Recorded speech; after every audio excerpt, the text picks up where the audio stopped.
आइए श्याम प्रेमियों, आज एक ऐसे भगत की कहानी सुनाते हैं जो अपने व्यापार में इतना लीन था कि उसे दिन दुनिया की कोई खबर नहीं थी। उसे सिर्फ पैसा पैसा और सिर्फ पैसे के बारे में चिंता थी। उसके घर वाले, उसके परिवार वाले सारे परेशान थे कि सेठ कभी कहीं नहीं जाता, सुबह से लेकर रात तक हर समय पैसे में ही लिपटा रहता है। बहुत दिनों से उसके इष्ट मित्र उसे कहते थे कि तुम हमारे साथ कहीं चलो, अपने बच्चों को लेकर चलो, लेकिन सेठ कहता इसके लिए काफी समय पड़ा है, अभी मुझे सिर्फ पैसा कमाना है। लेकिन एक दिन कुछ मित्रों ने बहुत जोर दिया कि 2 दिन की छुट्टियां हैं, हम खाटू श्याम जी के दरबार में जा रहे हैं, पूरे परिवार को साथ लेकर हमारे साथ चलो। और सेठ उनको ये बात मना नहीं कर पाया और बिना मन के वो उन परिवार वालों और इष्ट मित्रों के साथ खाटू के लिए रवाना हो गया। रास्ते भर वो अपने व्यापार की बातें करता रहा। उसे खाटू जाने की जरा भी इच्छा नहीं थी। लेकिन जब खाटू पहुंचा और बाबा श्याम के मंदिर में पहुंचा और जब बाबा से नजरें मिली, उसके होश उड़ गए। सेठ के परिवार वाले सारे दर्शन करके बाहर आ गए। वो सिर्फ 1 मिनट के लिए मंदिर में आया, लेकिन घंटों तक बाबा के दरबार में खड़ा रह गया। उसको होश नहीं रहा और वो बाबा की तरफ देखकर आंखें बंद करके आंसुओं की धार बहती रही और वो बाबा से मन ही मन बातें करता रहा। जब परिवार वालों ने उसे कहा कि अब चलना है, तो सेठ ने बाबा से कहा, प्रभु मुझे अब हर महीने 11 को अपने दरबार में बुलाओ। और ये कह करके वो बाबा के दरबार से वापस अपने घर को आ गया। 15 दिन बाद 11 आई। सेठ बहुत से लोगों को लेकर अपने साथ बाबा के दरबार में गया। ऐसे हर 11 को वो खाटू जाने लगे। लेकिन एक दिन जैसे ही वो सुबह 11 को घर से निकलने लगा, मुनीम ने कहा, सेठ जी कहाँ जा रहे हो? सेठ ने कहा, अरे मुनीम तुझे पता नहीं, आज 11 है, मुझे खाटू धाम जाना है। मुनीम ने कहा, सेठ जी आपको पता नहीं, आज बाहर के कुछ व्यापारी आने वाले हैं, लाखों का सौदा होने वाला है और वो व्यापारी आज रात को वापस इंडिया के बाहर चले जाएंगे। आपके पास तो मौका है, आप 11 की जगह मावस को खाटू चले जाना। सेठ के मन में ये आया कि हाँ, इसमें क्या फर्क पड़ता है, आज यहाँ व्यापार कर लेता हूँ, सौदा कर लेता हूँ, मैं खाटू मावस को चला जाऊंगा। और सेठ उस दिन खाटू नहीं जा पाया। 11 निकल गई, मावस आई, मावस को फिर कोई व्यापारी आ गया। उसके बाद फिर पूर्णिमा आई, फिर कोई व्यापारी आ गया और इसी तरह सेठ व्यापार में फिर उलझ गया। एक दिन रात को सेठ सोया तो उसके नींदों में उसे ऐसा आभास हुआ कि उसे कोई आवाज आ रही है और उसने बड़े ध्यान से सुना। उसे लगा खाटू वाले श्याम बाबा उसे कह रहे हैं, वाह रे सेठ, मैंने तो सोचा था कि मेरे दरबार में कोई बहुत बड़ा भूला भटका भगत आया है, लेकिन मुझे क्या पता था कि कोई भगत नहीं, एक सौदागर आया है और मुझसे सौदा करके चला गया। आज तू अपने घर में अपने व्यापार में खूब खुश है, तू वहीं पर खुश रहे। और ऐसा कहकर वो आवाज बंद हो गई। सेठ की आंखें खुली, उसके मन में ग्लानि हो गई। उसने सोचा कि मैं आज ही खाटू धाम जाऊंगा और वो जैसे ही खाटू के लिए निकला, रास्ते में एक्सीडेंट हो गया। सेठ की दोनों टांगे रह गई। अब सेठ अपने पैरों पर खड़ा नहीं हो पाया और उसके मन की मन में ही रह गई। सेठ बहुत तड़पता रहा। एक दिन सेठ अपने घर के दरवाजे पर बैठा, आंसू बहा रहा कि मेरा बुलावा क्यों नहीं आ रहा, मैंने इतनी बड़ी गलती करी, मुझे बाबा के दरबार से इतनी दूरी क्यों हो गई। इतने में उसके घर के सामने से एक डाकिया निकला। सेठ ने डाकिया को आवाज लगाई और कहा, ए डाकिया, तुम तो कलकत्ता, दिल्ली, बम्बई भक्तों का संदेशा लेकर जाते हो, लोगों के चिट्ठियां पहुंचाते हो। आज मेरी एक चिट्ठी, मेरा एक संदेशा मेरे खाटू वाले श्याम बाबा के दरबार में क्या पहुंचा दोगे? डाकिया ने कहा, सेठ मैं तो आजकल खाली रहता हूँ, जब से इंटरनेट का जमाना आया है लोग ईमेल पर ही चैटिंग कर लेते हैं, बताओ तुम्हारा क्या संदेशा है और कहाँ पहुँचाना है। और ऐसे डाकिया ने सेठ से कहा और सेठ ने डाकिया से कहा।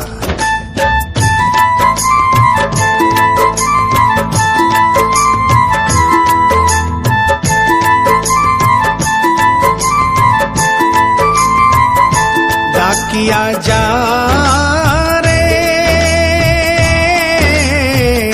श्याम ने संदेशो दीजे, श्याम ने जाए तो कह दीजे, भगत थार दर्शन न तरसे।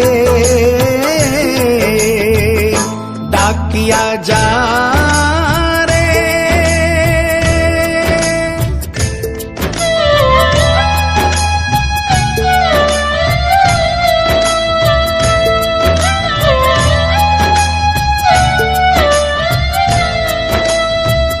डाकिया ने कहा, सेठ आपका संदेशा तो मैं पहुंचा दूंगा, लेकिन मुझे ये तो बताओ कि आपका संदेशा पहुंचाना क्या है। जहां मुझे संदेशा पहुंचाना है वहां का ठिकाना क्या है। और डाकिया ने कहा,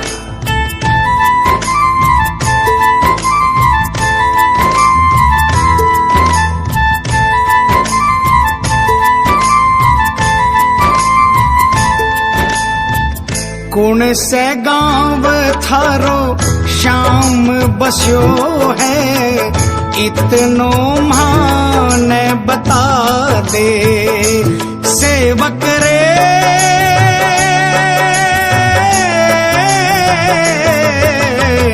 घर तेरे पास है कोई निशानी, माने तू दिखला दे।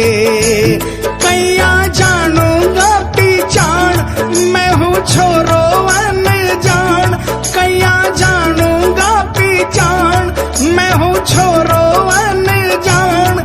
कैया शाम शु होसी मिलन, डाकिया जा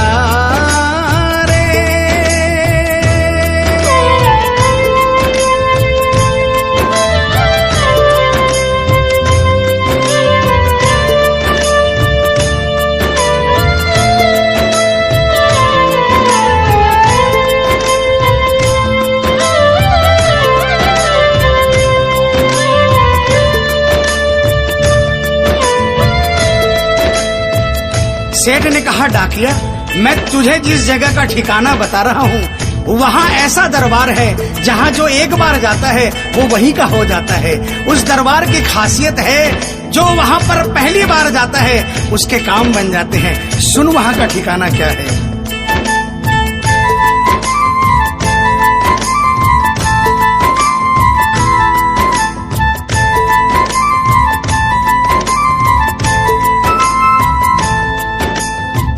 खाटू में है श्याम जी को मंदिर, शिखर ध्वजा लहरावे।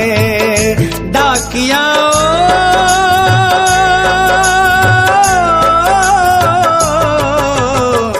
जोड़ी पर हनुमान बिराजे, सेवक चंवर ढुलावे। बाके नौबत बाजे द्वार, गूंजे हरदम जय जयकार। बाके नौबत बाजे द्वार, गूंजे हरदम जय जयकार। सज धज बैठो है श्याम सजन, डाकिया जा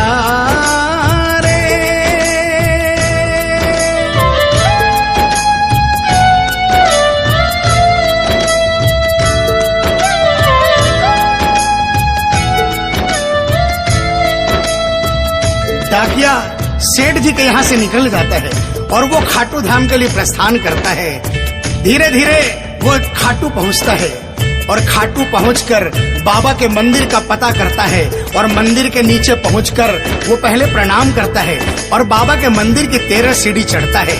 और वो बाबा के सामने पहुंचकर बाबा की तरफ नहीं देखता, पहले अपने झोले में से वो सेठ की चिट्ठी निकालता है और चिट्ठी निकाल के पढ़ने लगता है।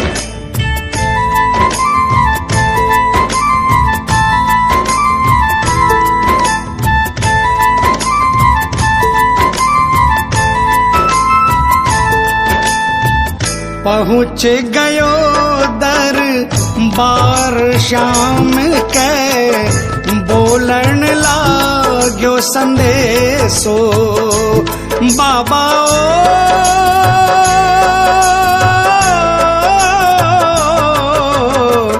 बन बैठो कद श्याम दीवानो, कुछ ना रयो अंदेशो।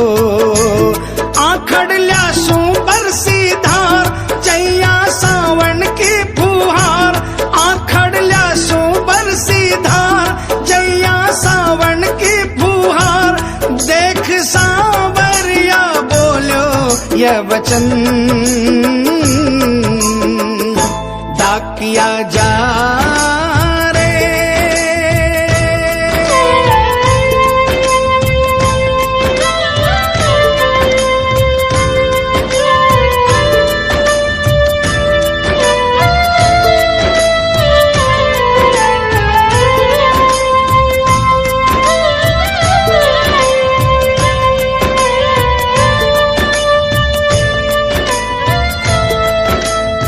जो ही डाकिये ने सांवरे सेठ की तरफ देखा, उसके होश उड़ गए, उसकी आंखें बंद हो गई, आंखों से आंसुओं की अविरल धारा बहने लगी।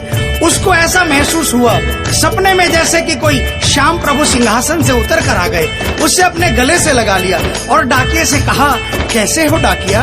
डाकिया प्रभु के चरणों में गिर गया, कहा, प्रभु आज मैं धन्य हो गया, इतने वर्षों तक आपके दरबार नहीं पहुंचा, आज सेठ जी के कारण मैं आपके दरबार में पहुंच गया। अब मुझ पर इतनी कृपा कर दो, मुझे अपनी शरण में रख लो। लेकिन बाबा ने कहा, नहीं बेटा, मैं तुझे अपनी शरण में रखूंगा, लेकिन अभी तुझे मेरा एक छोटा सा काम करना है। जिस सेठ ने तुझे ये संदेशा देकर भेजा है, अगर उसके पास मेरा जवाब नहीं गया तो वहाँ जीते जी मर जाएगा। तू मेरा एक छोटा सा काम कर दे, वापसी संदेशा तू उस सेठ को जाकर दे दे। और बाबा ने कहा,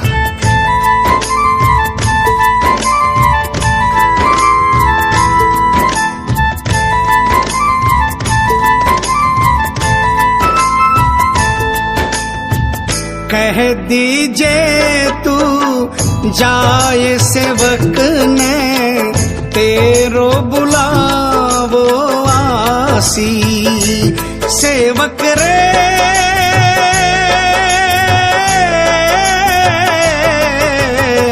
सबकी आस पुराऊं तो तू कैया रह पासी। तेरी सारी जानू बात पूरी करशू मन की आस, तेरी सारी जानू बात पूरी करशू मन की आस। पर बढ़ा मेरे कानी कदम डाकिया जा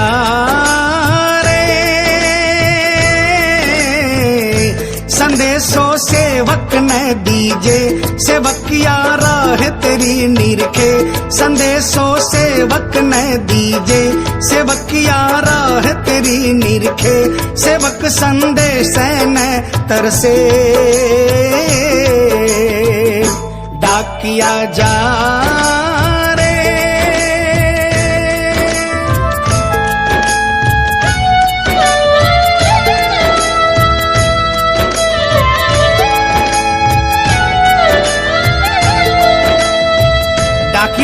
श्याम प्रभु के चरणों में प्रणाम करके वापस निकलता है और वो आधी रात को ही सेठ के शहर में आ जाता है। अब डाकिया को इतनी जल्दी थी कि उसने आधी रात नहीं देखी और उसने जाकर सेठ के दरवाजे की घंटी बजा दी। उस दिन सेठ के घर में कोई नहीं था, सेठ अकेला अपने बिस्तर पर पड़ा था।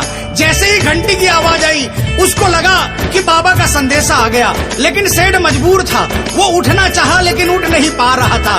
लेकिन अचानक उसने जोरदार जयकार लगाई, हारे के सहारे की। और जैसे ही आवाज आई सेठ के घर में करिश्मा हो गया। सेठ अपने पांव पर खड़ा हो गया, दौड़ कर गया और उसने जाकर दरवाजा खोला। सामने देखा डाकिया खड़ा है। सेठ डाकिया के चरणों में गिर गया और कहने लगा, डाकिया जल्दी बताओ मेरे बाबा ने क्या संदेशा भिजवाया है। और डाकिया ने चिट्ठी निकाली और बाबा के भगत की चिट्ठी का संदेशा निकालकर सेठ के हाथों में थमा दिया। सेठ ने जैसे ही चिट्ठी देखी वो झूम झूम कर नाच नाच कर गाने लगा, आ, आ, आ,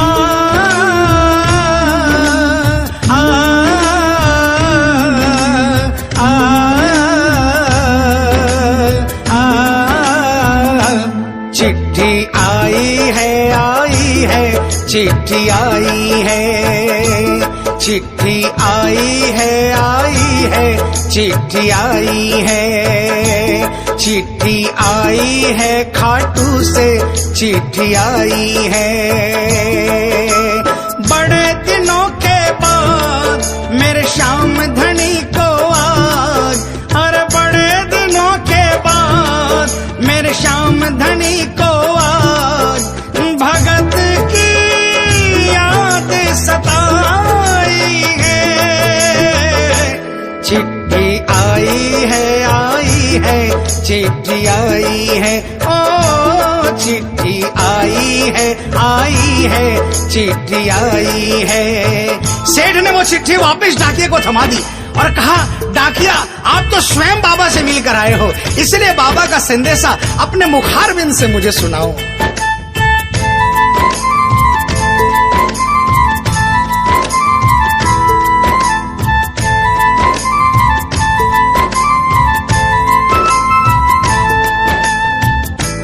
मन संदेशो सांवरिये को मनड़ो घणो हरसायो। बाबा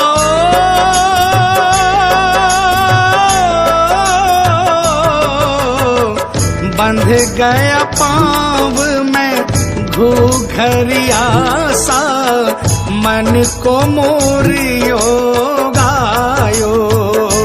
म्हारो श्याम बड़ो दिलदार, हो जाओ लेवन ने तैयार।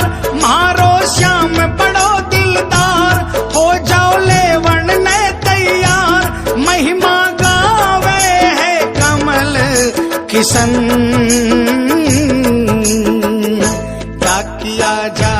आप सभी श्याम प्रेमियों से जो कभी खाटू नहीं गए, जिन्होंने बाबा का नाम सुना है और जिन्होंने नहीं सुना, उन सबसे निवेदन, जो कभी खाटू नहीं गए वो एक बार हमारे बाबा श्याम के दरबार में पहुंचिए। ये वो दरबार है जहां हारे हुए को जीत मिलती है, जहां लोग हार कर आते हैं लेकिन हार कर वापस नहीं जाते, जहां हर हारे का सहारा होता है, चाहे कैसा भी कोई क्यों ना आता हो। बाबा श्याम हर आने वाले को गले लगाता है, उसको काम पूर्ण करता है और उसे खुशहाल करके अपने घर को भेजता है। बोल खाटू नरेश की, बोल हारे के सहारे की।